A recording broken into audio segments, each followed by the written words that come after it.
So hello guys, good morning. আমি প্রিয়ম, তোমরা দেখছো ইটস প্রিয়ম।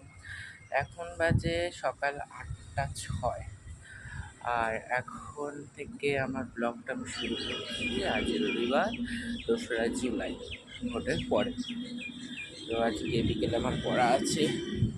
এখন চান করবো, তাই ঠাকুর ঘরে এসেছি। নিচ থেকে ফুল তুলে নিয়ে এসেছি, এর উপরে ফুলও তোলা শুরু করবো। আপনারা দেখুন। তো এখন আমি পুজোর ফুল তুলছি। এখানে নয়নতারা ফুল কতগুলো ফুটেছে দেখেছেন? আর এই নয়নতারা ফুল গাছ নিয়ে একটা গল্প তোমাদের সাথে একটু পরেই শেয়ার করছি।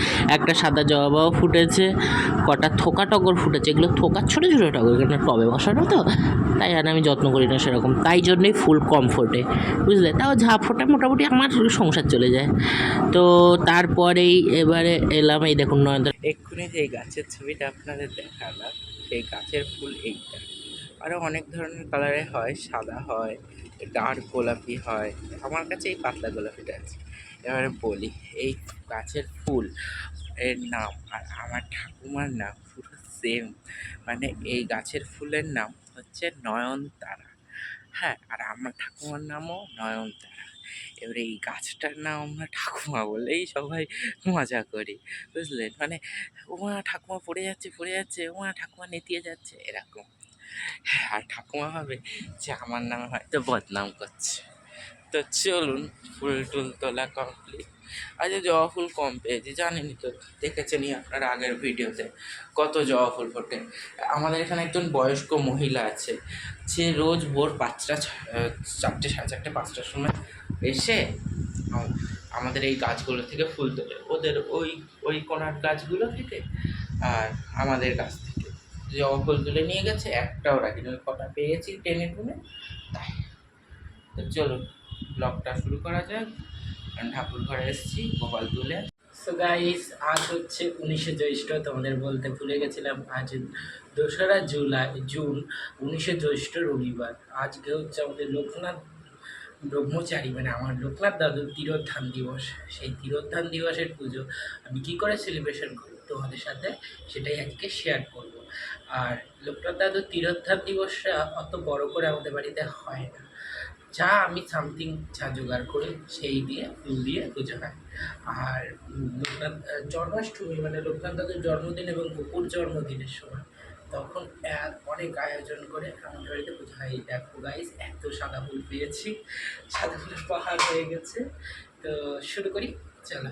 তো এখন লোকনাথ দাদুকে স্নান পাত্রে বসিয়ে নিয়েছি এবং চন্দনও গুলে নিয়েছি, নিয়ে ওনার মাথায় দিয়ে দিলাম। দিয়ে এবার চন্দনটা দিয়ে সারা গায়ে ভালো করে মাখিয়ে নেবো, লেপন করে নিয়ে, যাতে উনি একটু শীতলতা অনুভব করে। তারপরে জল নিলাম, জলে একটু চন্দনের ফোঁটা নিলাম এবং তারপরে নিলাম তুলসী পাতা এবং সাদা ফুল কেন ওনার খুবই প্রিয়, জবা ফুলও প্রিয়।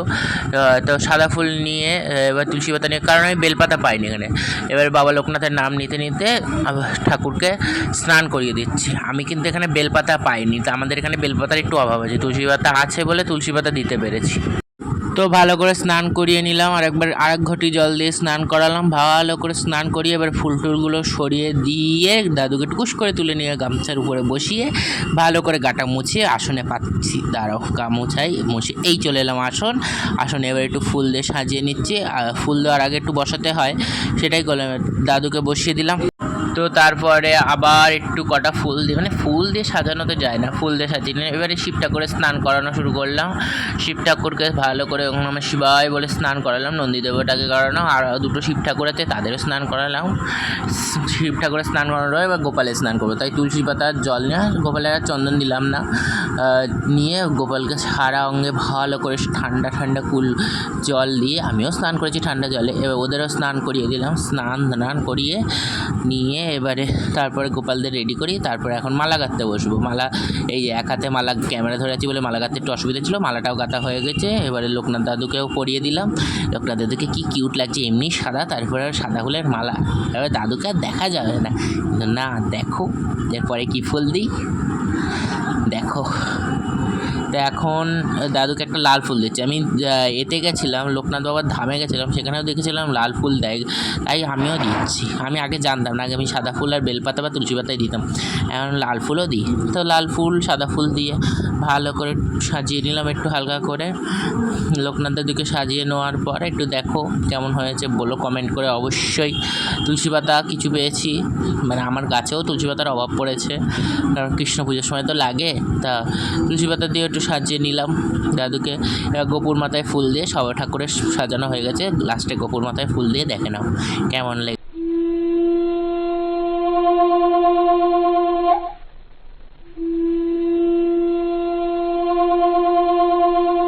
তো এখন কেমন লাগছে তোমরা অবশ্যই সে দেখে নাও। আবার একটু লোকনাথ দাদুকে দেখে, কেন আজ লোকনাথ দাদুরই দিন। এখন খেতে টেতে দেওয়া হয়ে গেছে, এবার ভগবানকে ধূপ প্রদীপ দিয়ে আরতি করে নিচ্ছে। এখন শাঁখ প্রদীপ বাজছে বলে মুছে।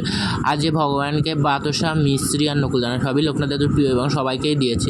তার সাথে চামড় ব্যঞ্জন করে নিচ্ছি, আরতি করে নিলাম ভালো করে, তারপরে চামড় দিয়েও ব্যঞ্জন করে নিচ্ছি। এবারে ময়ূর পঙ্খ দিয়ে একটু হাওয়া বাতাস করে দিচ্ছি ভগবানের, যাতে ভগবানের এই গরমে শীতল লাগে।